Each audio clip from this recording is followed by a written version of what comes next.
I didn't raise my voice when she accused me of harassing her. I just placed the postal inspector's report on the conference table, slid over my phone, displaying a perfect time-stamped photo of her lifting a box off my porch, and calmly asked the HOS attorney if he'd like a copy too. The room went very quiet. The HOA president, the same woman who had fined me for a mailbox that leaned at an offensive angle, stared at the screen like the image might blink and disappear. It didn't. Behind her, two board members slowly set their pens down. Someone coughed. The air conditioner clicked on loud in the silence. "I believe this qualifies as a federal offense," I added politely. "But I'm open to settling this at the association level." "If you are..." That was the moment everything turned. But it wasn't the beginning. When I moved into Willow Ridge, it was because of the stillness. I worked remotely, loved order, and wanted a place where days unfolded quietly, coffee on the porch, long walks at dusk, books in the afternoon light.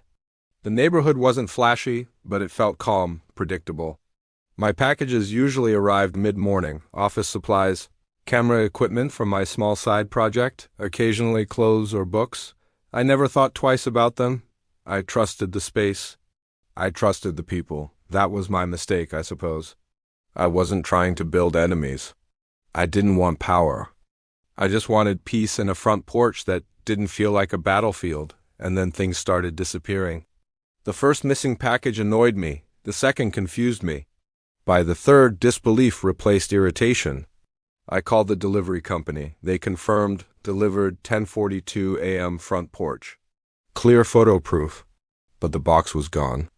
A neighbor mentioned casually that the HOA president had been very worried about suspicious packages lately. Apparently, she'd taken it upon herself to intercept questionable deliveries for the good of the community. I laughed at first. It was too ridiculous to be true. She couldn't just take mail. That was illegal. Then I received a warning notice from the HOA about excessive package clutter creating a visual disturbance.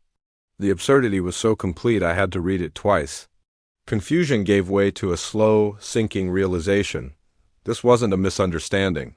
It was theft disguised as authority. I emailed politely. I cited postal law. I asked for clarification. I requested a meeting. In return, I received fines. More warnings. Passive-aggressive language about community harmony and unsightly consumerism. I attended my first HOA meeting and presented delivery confirmations.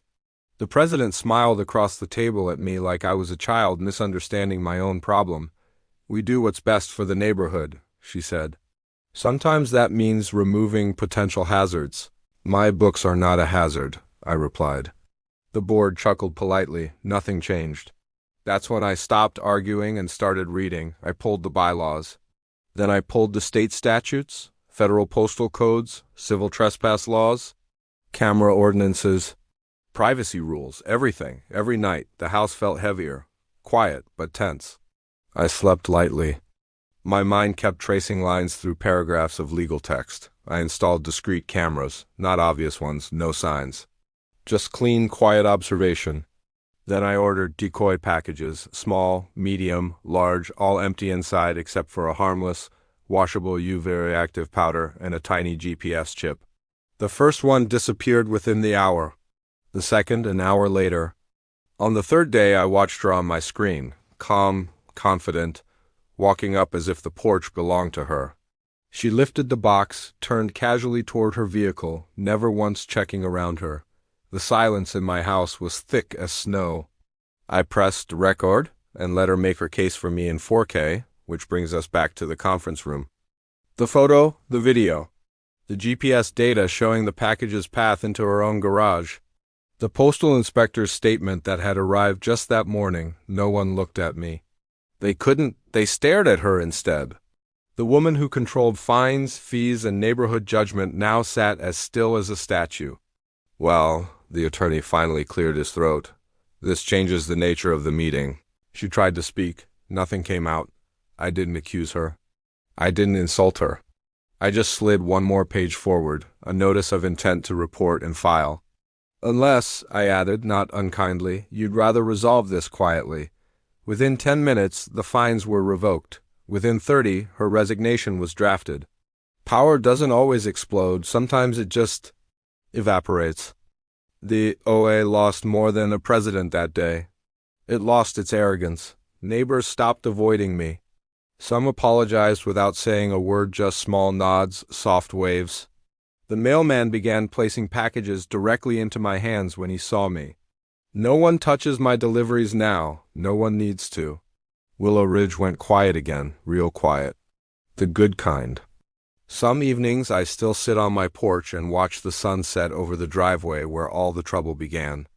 The wood feels warm, the world feels still, and every now and then I smile at the faintest trace of reflective powder that never quite washed off her garage floor. Now the HOA leaves me alone. Everyone does,